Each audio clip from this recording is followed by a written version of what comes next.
Hey Alex, what's going on, man? Hey Scott, not much. Good to be here. Thanks for having me.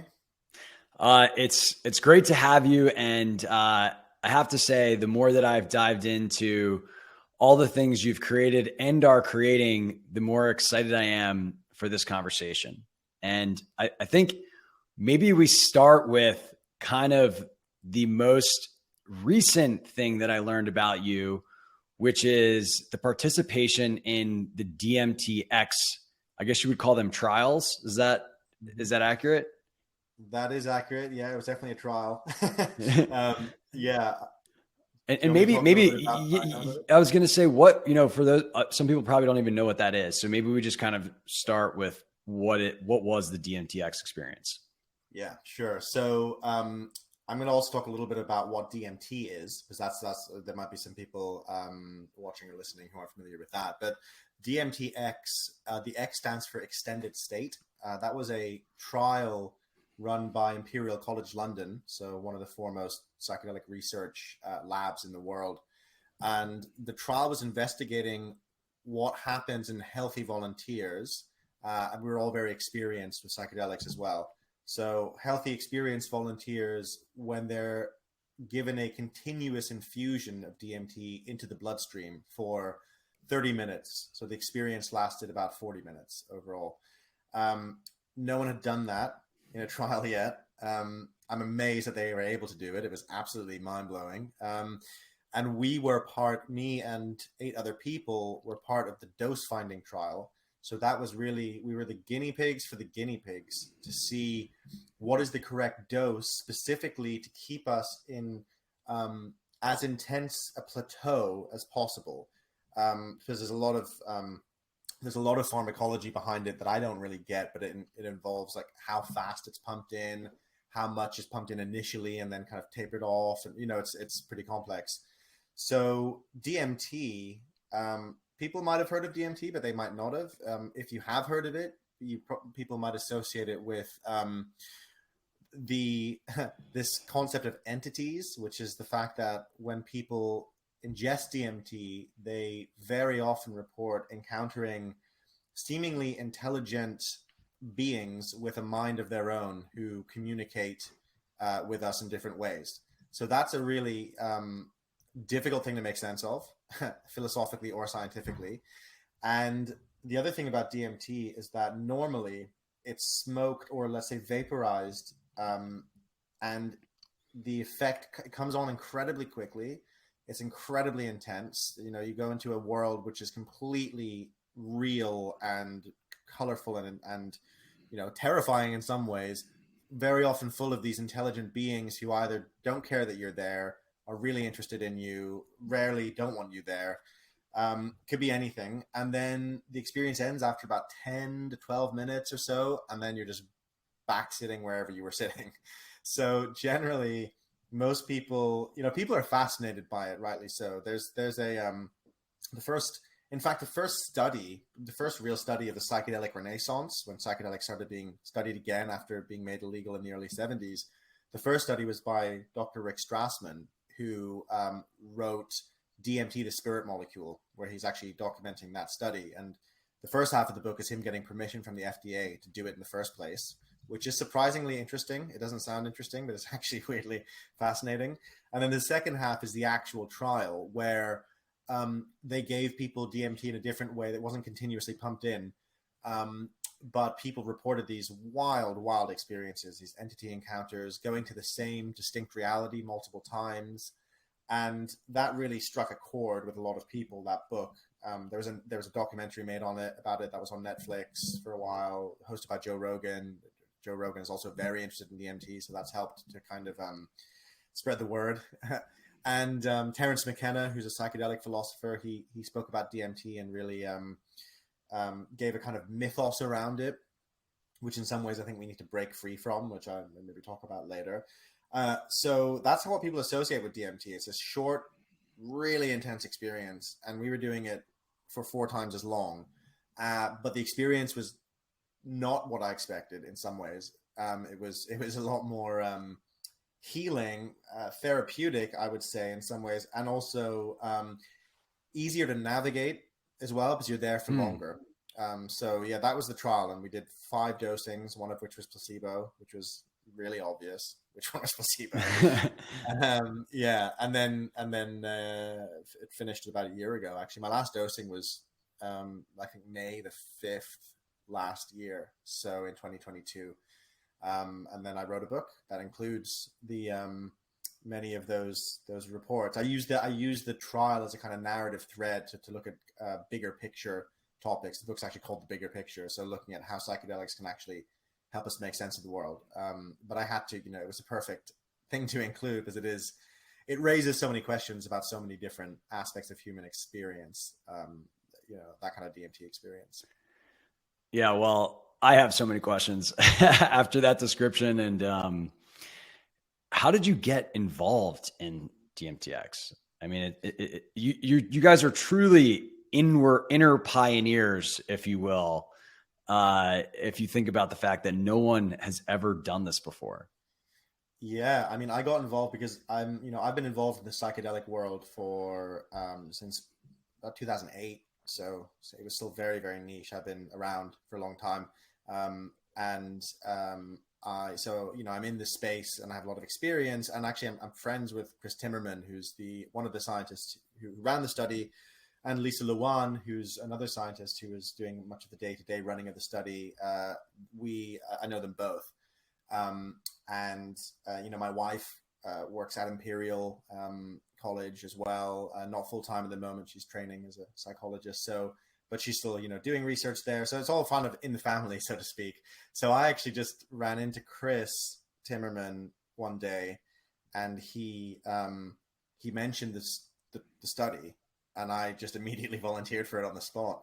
And I really vividly remember walking away and thinking, oh, I don't know if I want to do that. It's kind of a crazy, but I think probably most of us who signed up or on it were kind of in a similar situation to me, that we either work with or are involved in some way with that world, with the psychedelic science world. But yeah, I was really thinking, this is crazy. This is crazy. I'd done DMT, maybe 5 or 6 times, and also had maybe quite a few, maybe like 50 ayahuasca ceremonies in my life. And so I had a sense of it, but also absolutely no idea. And yeah, what really motivated me, and I think many of us, was just the curiosity of like, what is going to happen? What is this going to be like? And the excitement of, it did feel like quite, the image that kept coming to me when I was doing it was like, this kind of feels like being an astronaut, except going into the inner space. And I really went for it. I really treated it like that. I had like a training regime, which was mental instead of physical. I worked with a great coach who specializes in non-ordinary states called Trish Blaine, and we did like weekly sessions. I integrated the sessions with her. I practiced really specifically, like I stopped drinking. You were allowed to drink alcohol. You weren't allowed to take any other drugs. So I stopped drinking alcohol, and was focusing on my fitness, on my health. And part of what I was training for was inspired by Terence McKenna, psychedelic philosopher, and he used to say of normal DMT that he got this message during it from some entities that kept saying, "Don't give way to amazement," right? To hold yourself together while all of this intensity is going on around you. So that kind of became a mantra for me, and I was like, okay, I want to be able to not give way to amazement. And that was really helpful, actually, because the first few minutes when they inject it are like smoking DMT, where it's incredible. You go from 0 to 1,000 miles an hour within a second. Like there's no gap. As soon as it hits your bloodstream, you're in the deepest trip you've ever been in your life, but there was no buildup. You're just there. Wow. So that required, and all of I know from the heart rate data that they've done a pre-release already of the data from the dose finding study, and all of us, our heart rates shot up like really intensely for those first 2 or 3 minutes, and then dipped down into a kind of steady, normal rate. Because subjectively, we were all sort of acclimatizing. Certainly, I really felt like, okay, initial rush, and then I'm in this other reality, and I'm with DMT, with NN-DMT, and there's 2 different types. We can maybe talk about that, but with this particular molecule, generally the experience is one where you retain your agency, like you know who you are, Mm-hmm. you know what's happening. You might, well, you don't necessarily know what's happening, and that's maybe like a bit of a stretch, but you certainly know that like it's relational. That's what Rick Strassman refers to it as, like you're relating to the experience, as Mm. opposed to say like a Buddhist nothingness experience where all is one and you're just melding into the universe. That's more the experience people get with 5-MeO DMT. So yeah, with that in mind, like the more you train, the better you are at navigating the space, ideally. Makes sense to me. It honestly reminds me of a book I just finished by a Buddhist teacher named Pema Chodron called How We Live is How We Die. And she talks about essentially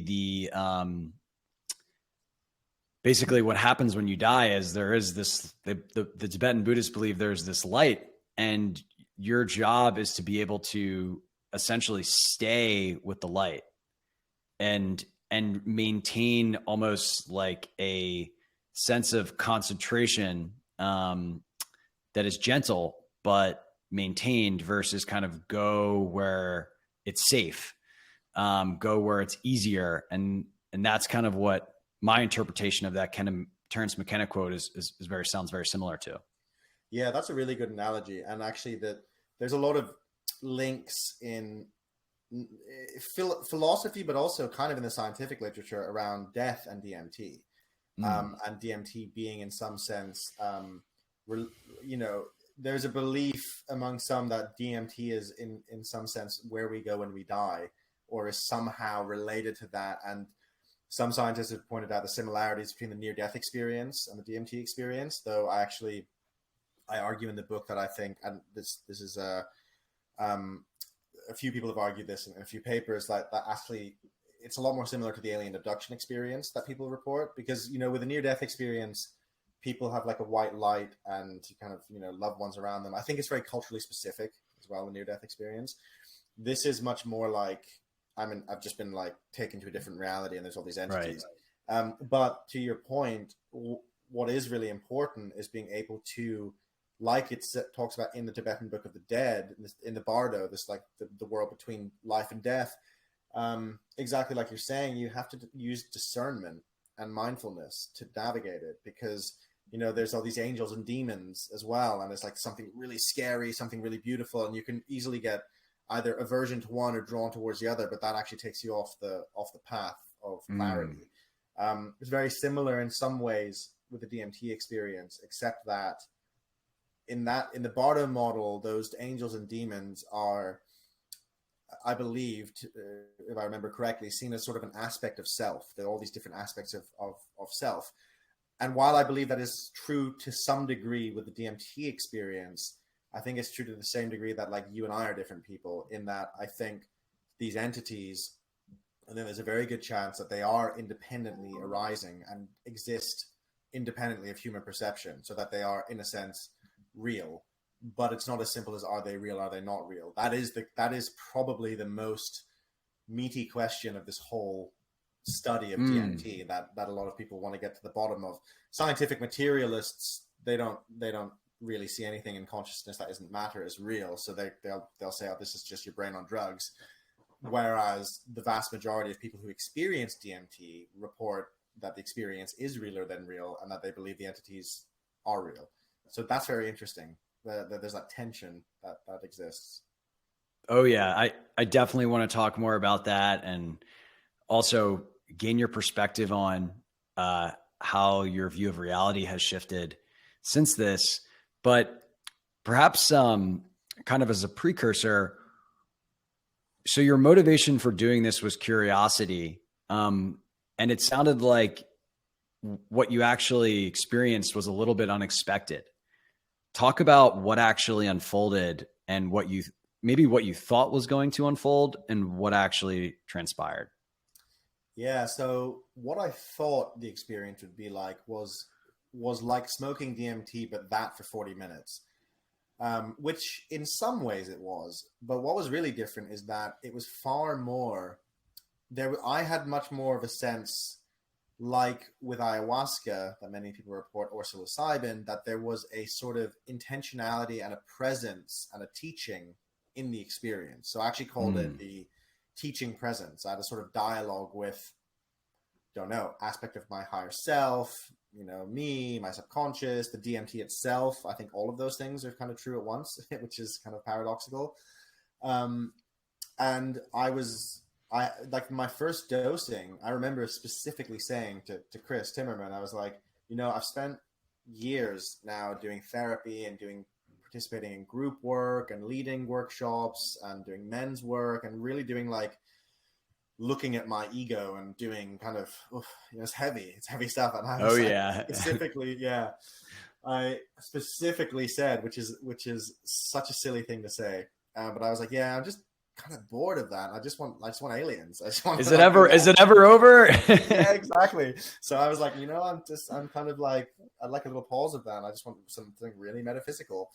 And then, of course, in my first dosing, I had this experience of, first encountering this kind of teaching presence, which was like, well, what do you want? And I was like, oh, I want, I forgot what I said. Actually, it's in the book. I really, but it escaped me. It said something like clarity, and it was like, that's not true. That's not what you're here for. What do you really want? And I was like, oh God, this is intense.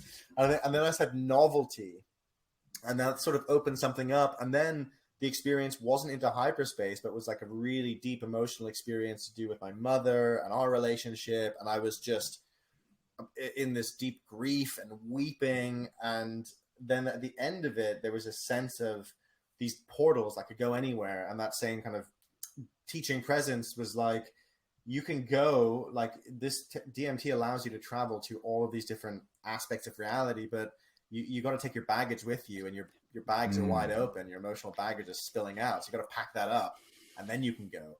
There's no bypassing here. And I was like, okay, well, I got some work to do again. So that was not what I expected. And then the subsequent dosings, they took place every 2 weeks. And the subsequent dosings all followed, they were really metaphysical. I mean, my big lesson was that there's no distinction between the personal and the metaphysical. They're interrelated, right? It's not, Terence McKenna used to say like, oh, you basically leave all your biographical stuff and all your kind of emotional hangups, leave them at the door and go explore.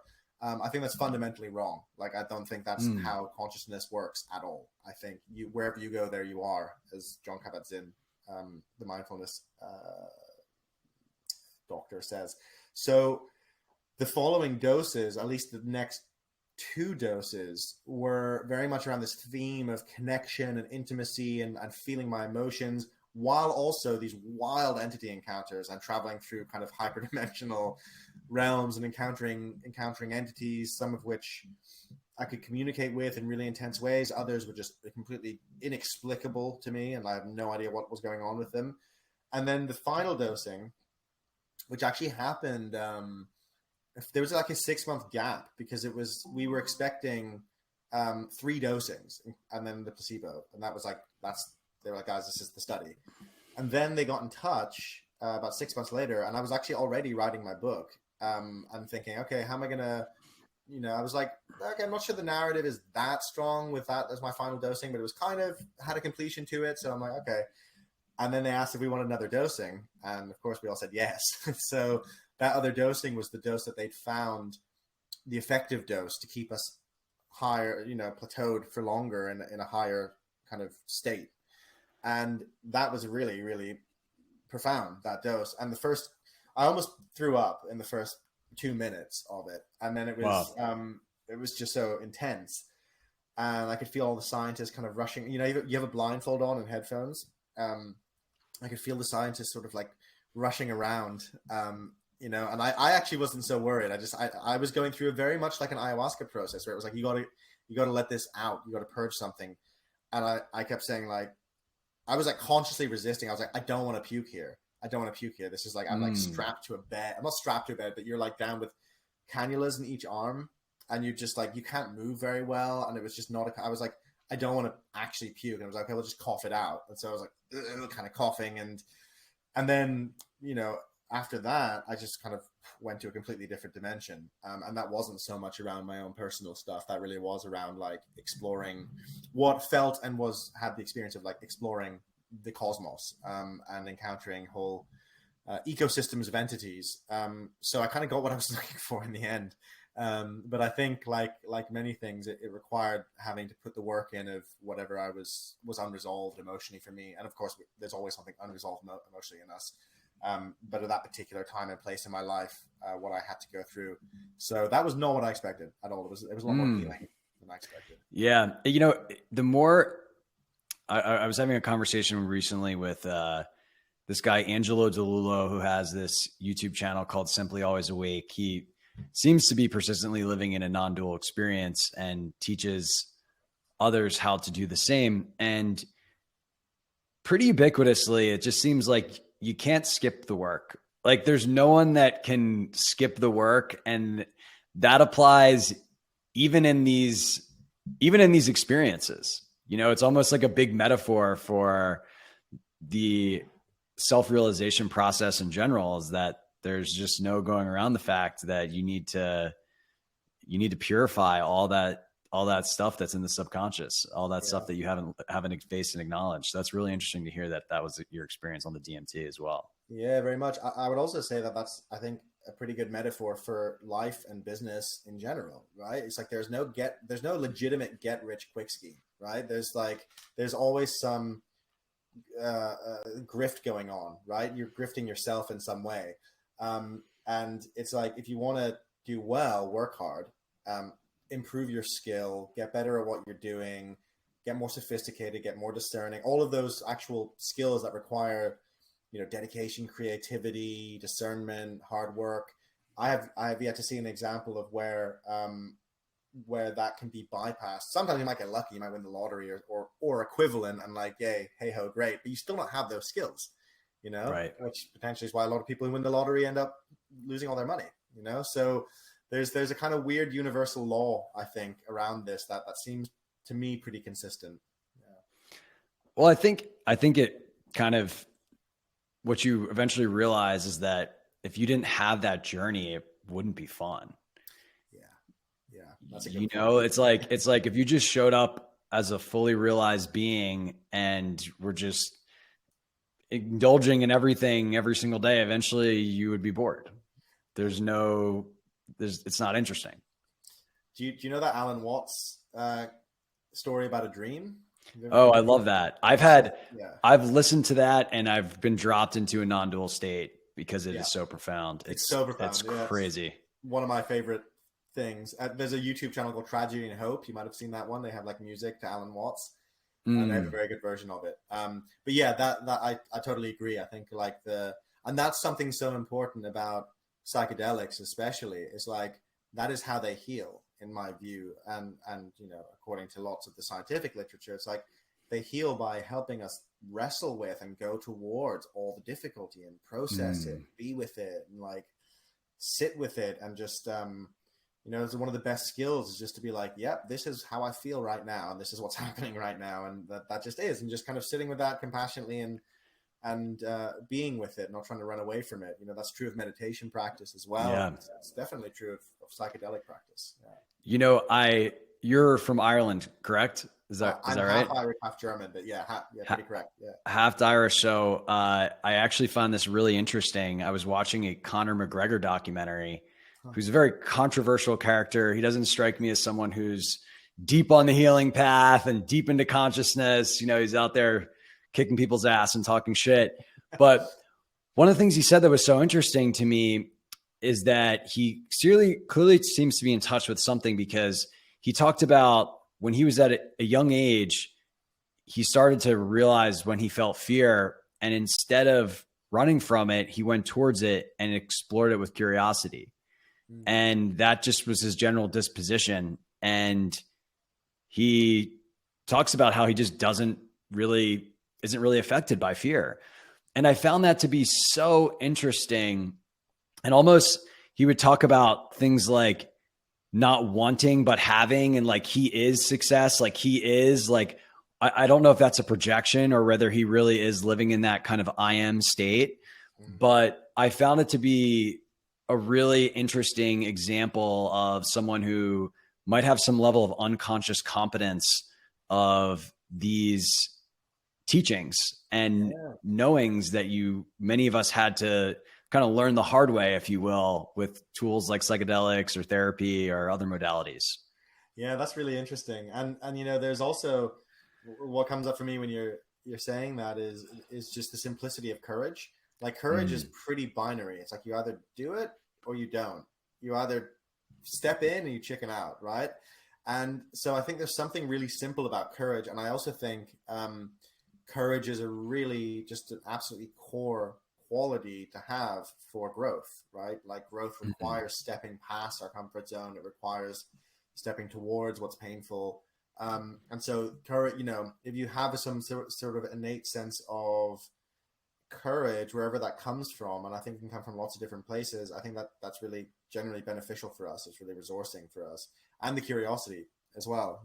Curiosity is such an incredible tool because it transforms the frame we have on things immediately. Even, Mm. even in a difficult conversation with someone, if you switch from anger to curiosity, it switches the whole conversation.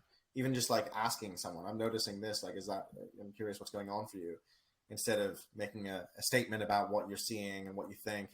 It's magic. I call it curiosity hacking in the book, actually. Because Mm.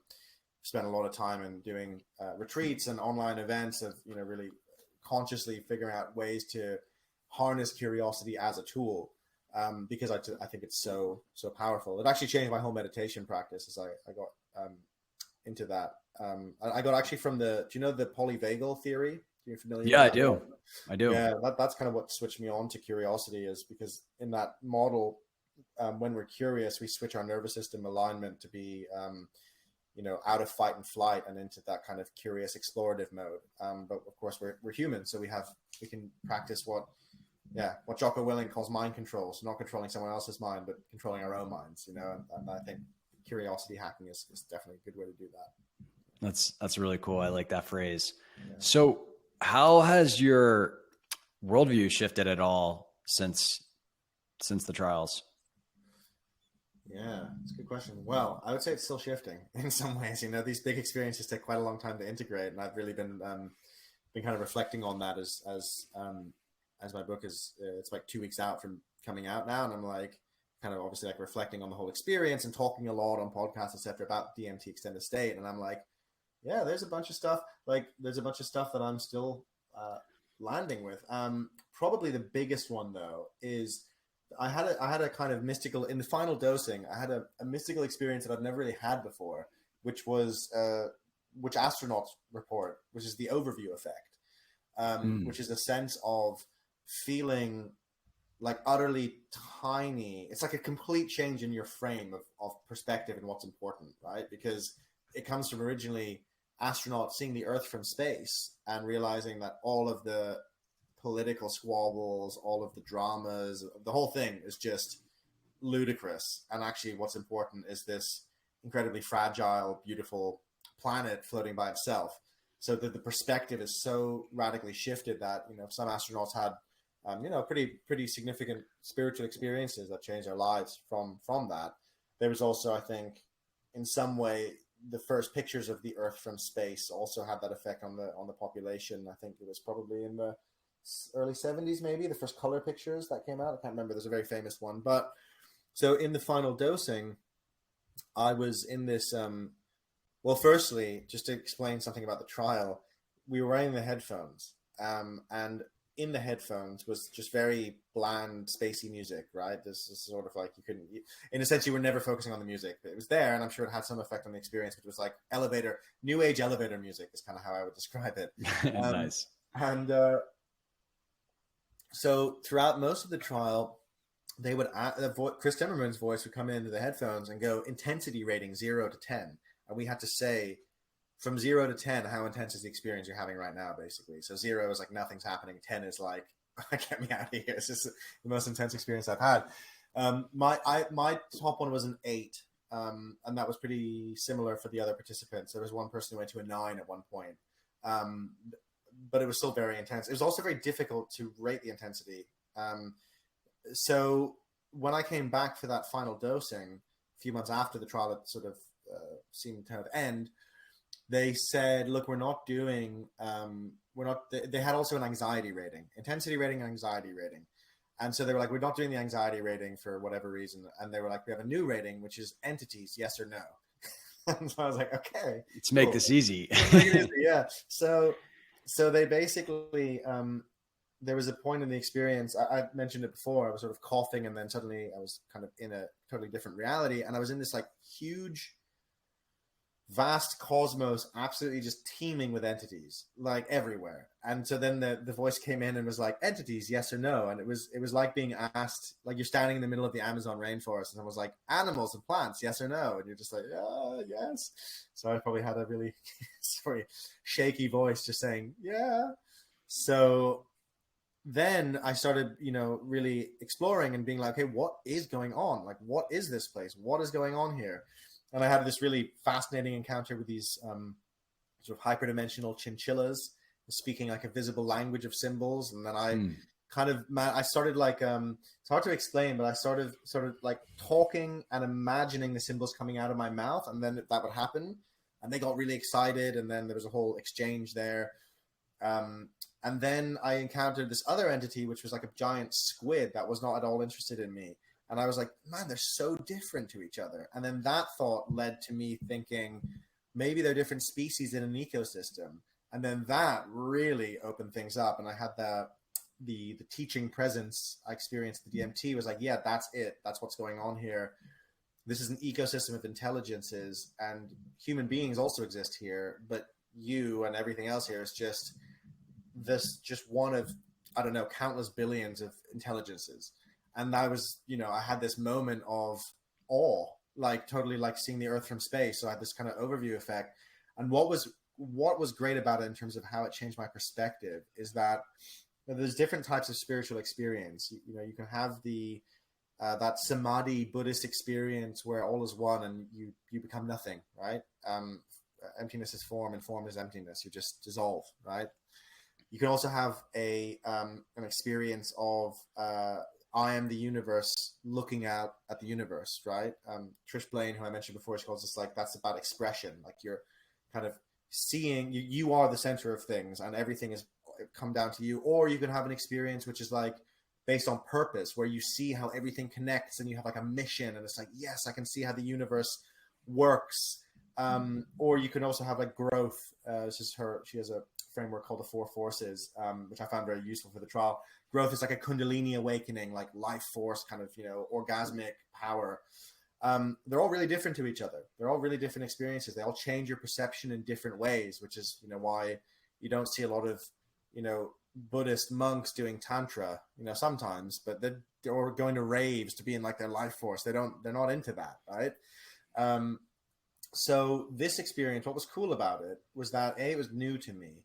And also I realized like, oh, I can really like feel as individual and, even egoic as I want to, but my ego and me is so small in comparison to the rest of reality that it sort of like puts everything into perspective. So it's sort of like ego dissolving while also not being ego dissolving. And actually, it was quite, for days after that, maybe weeks, I would just like, sit outside. If I was sitting outside, I'd be like, just looking around, I'd be like, I am so small, but like not insignificant, not like, it wasn't like nihilistic or like, oh, I'm nothing kind of thing. It was like, it was just kind of a sense of connectedness to myself, regular amount of self-esteem, but also a sense of like vastness.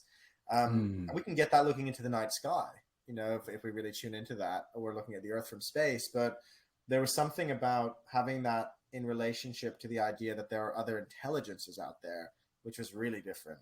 Now, are there other intelligences out there? I don't know. It could have all been a crazy drug experience that I had, that you have to hold, like I try and hold in mind that that's a possibility, but it didn't feel like that at all. It felt very, very real. Yeah.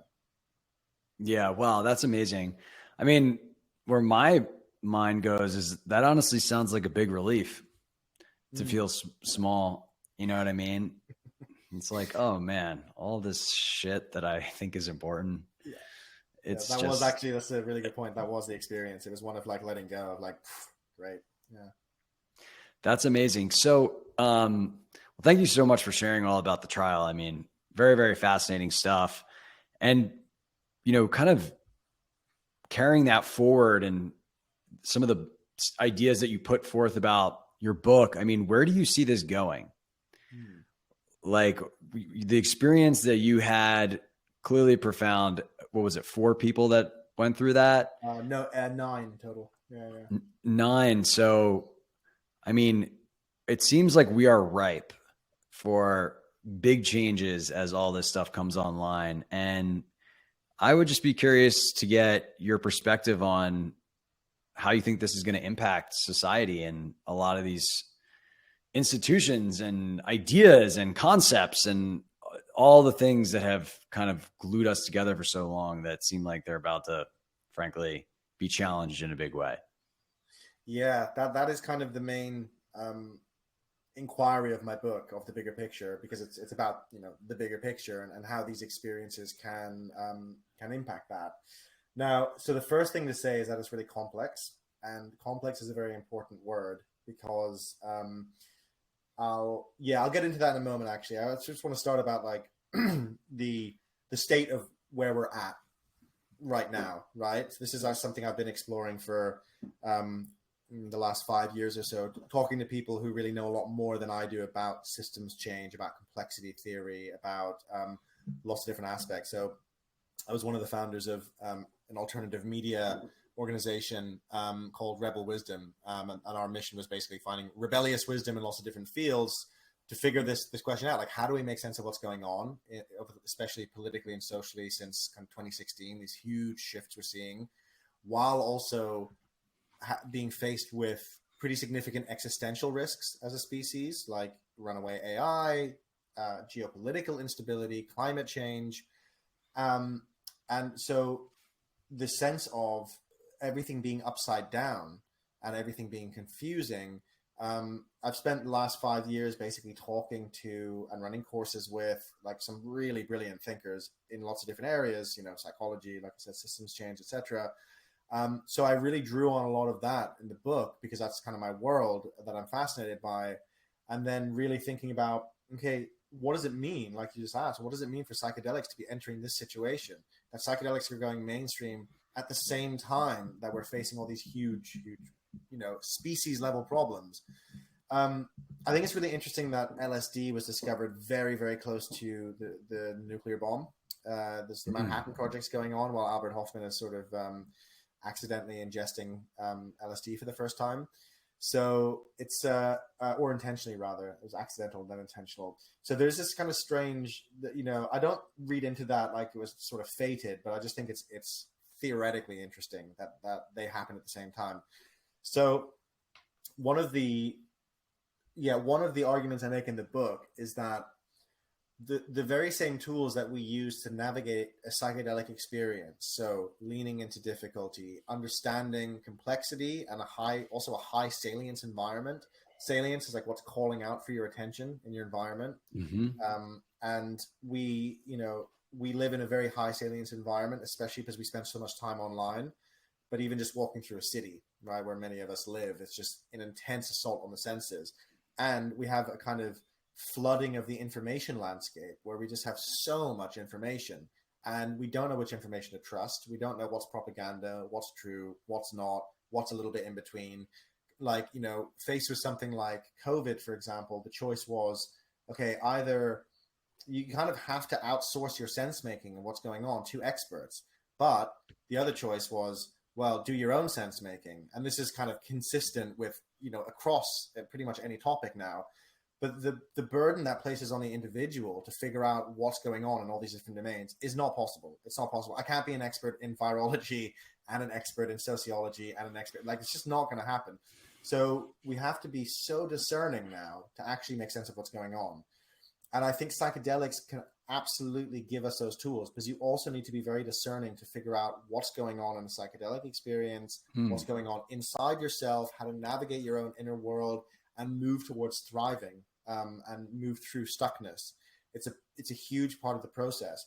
So there's that kind of cognitive element. I go into the cognitive science of why that is, but there's also a really deep element of a sense of profound meaning and connectedness to reality, which we lack in Western culture in particular. We have, it's no surprise that we're destroying our environment and, you know, taking prescription medications and facing crisis after crisis, because the cultural story we're living by is that the only thing that's real is matter, that your consciousness is a byproduct of that, that consumption is the name of the game. And so just consume. None of this matters, right? And so it makes absolute sense why we would just kind of blindly consume until we destroy ourselves, because that's a cultural story where it makes sense to do that. What psychedelics offer, and what they've always offered, is a new story, is the way to tell a new cultural story that includes the complexity of what it is to be alive right now in a way that the psychedelic renaissance, the revolution of the 60s absolutely didn't. It was very naive, and it was a real youth movement as well. You know, it was actually, when you go and read about it, it was like 16-year-old kids were the bulk of it. And of course there were thinkers like Ram Dass and Timothy Leary and others who were brilliant in many ways, but it was effectively too much too fast for a culture that didn't really have the foundations for it. So where is this all going? I don't know, but my intention is to try and create co-create and be part of creating a psychedelic renaissance, or let's say psychedelic enlightenment. I really like this, a new term I came across. That's from Nice. Hieronymo Mazaras said that in one of my panels at Breaking Convention. He was like, you know, the Renaissance was like 10 years ago. And then the Enlightenment came after the Renaissance historically, because now we're actually trying to figure out not just, oh my God, we're rediscovering everything. We're now trying to figure out, how do we create a new paradigm to live by that, you know, not just in mental health with psychedelics, but in general. So that is, I think, what's needed now, or partly what's needed, is to actually have frameworks and structures that really blend together lots of different perspectives, from clinical, you know, therapeutic, shamanic, you know, personal growth focus. There's so many different ways that people access psychedelics, to kind of find a really good framework so that as they go mainstream, we're able to not fall into the pitfalls of the past, including that medical psychiatry controls everything, which is not a future I want to see. And that we can then use psychedelic experiences be really smart about how we use them. For example, using them to enhance creativity, using them actively for problem solving, using them for conflict resolution, using them, of course, for inner growth, which is essential. But it's not enough for each individual to just change and then magically the whole world changes. That's a real new age idea that I think is ludicrous. I used to really believe in it, but now I think it's ludicrous. We need simultaneously inner development, simultaneously cultural level and social and mimetic development. So we need to hit everything at once. So I think psychedelics can help us to do that. They're not the only piece of the pie, but nothing else changes our perception faster than psychedelics that I'm aware of. No amount of, you know, individual practice or no individual practice or technique I know of can as reliably radically change our perspective. However, there's a caveat, which is that we need to then know how to integrate that perspective into life in a healthy way that doesn't bypass our feelings, that doesn't think there's a quick fix for everything. So they're like the skydiving version of spiritual practice or emotional or therapeutic practice, right? It's really intense, really fast. You get a full picture of what's going on, but then you got to come back down to earth and figure it out before you dive again. Yeah, I like that metaphor a lot. That's really cool. You know, when I hear you talk about the paradigm that you're talking about, where essentially there's all these different entry points and contexts at which someone can have a psychedelic experience, I think about how someone's intent shifts as their awareness shifts, and how what's needed is to meet people where they are in their own kind of journey, self-concept, view of the world. And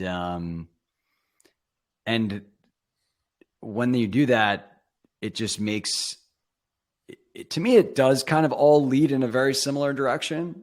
But I think what's been hard about a lot of change right now and just general transformation work is, you know, it doesn't necessarily meet people in a truly experiential, radical way in all these different contexts. And so, Yeah. I mean, I think about like when I first took ayahuasca, I was like, I want to use this for my business. You know what I mean? Like it was like, give me good startup ideas and like, I'm going to do this for every quarter. And then eventually, it evolved a lot. And my relationship with psychedelics has changed as my consciousness has changed. And, I just think of almost like a spectrum and, how do we infuse these in all parts of the spectrum? But that spectrum does have some consistency. I think that's a really good point. I was actually talking about this to my wife earlier today, in fact, because there is a really consistent pattern to, maybe this is true of all consciousness expansion, but certainly it's true of psychedelics, that I myself have gone through, and I'm pretty sure I'm really consistent. Pretty much everyone I know who uses psychedelics as like a kind of practice or uses it kind of more consistently, there's an initial phase of real excitement and like, potentially bordering on the more manic side of things of like, oh my God, like potential.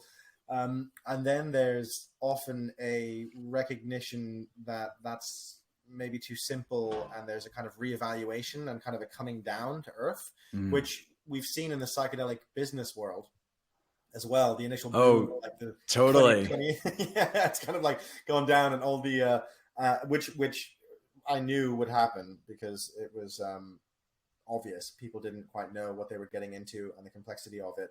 And I think it's good that it's happened because now we can actually do the real work, which is, it's also potentially we need different types of business model to make this work.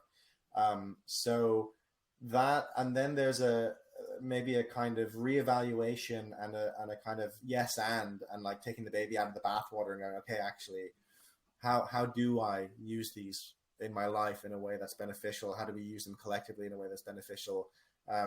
So that trajectory, I think it's very important as psychedelics go mainstream that there's some kind of education and awareness around that. Like in the same way that I'm sure people who teach people how to drive cars are like, yeah, everyone starts like this. And then after a few days, this happens. And then like eventually they get this.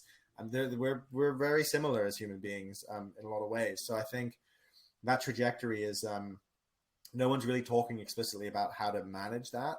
I see it, I run, co-run legal retreats in the Netherlands.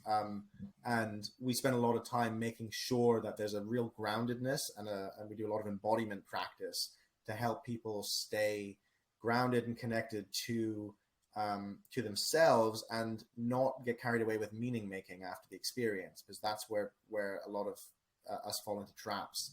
I've written emails after a psychedelic experience that I really wish I hadn't written. It's just like, just wait a second. You're more heightened. You got to tell everyone the truth about. Yeah. So I've really had a baptism of fire with that myself. So it's very, that's that kind of a understanding of what are the tools we need to use these experiences well and safely. And it works if you do it properly. And you that's one of the reasons we focus very heavily on embodiment, somatic experiencing, not the actual modality, but the actual, just the understanding of how to experience yourself in body, how to track your emotions. And also preparation. Everyone's talking about integration in the psychedelic world, but preparation is as important. Yeah. I loved how you talked about how you almost kind of trained like you were doing a marathon or something. And, you see that with indigenous traditions with things like dietas and that makes sense. I can't help but come back to the Alan Watts dream quote. And for those that haven't listened to it, I will link it out, but it basically talks about imagining if you were God and you came and you had every experience and you did everything. And then you started to say, hey, I want to actually do some hard things. And eventually you kind of get to this point where what you wanted was the exact experience that you're having in this exact moment. And it kind of reminds me a little bit of my own introspection with psychedelics, where you're like, you have you have that manic period. And then you're like, you know what? Actually, I kind of dig it down here. And it's like, all right, this is pretty cool. Like I'm in this thing. I don't know what this thing is, but I'm in it. And, let's have some fun with it. And, versus like that, like I need to figure it out. I need to figure out the meaning of reality. Like, well, that kind of it's just a phase. It just feels like a phase in the experience that you go through, and then, and you're kind of, you're content is a word that comes to mind. Absolutely. Yeah. I really love also the Zen, some of the Zen koans, which is like, like a student asks the master, like, what's the true nature of like Buddhahood? And the master's like, a sack of shit. And it's like, what? Because they always, Zen is so genius for that. They take the lofty and bring it down to earth.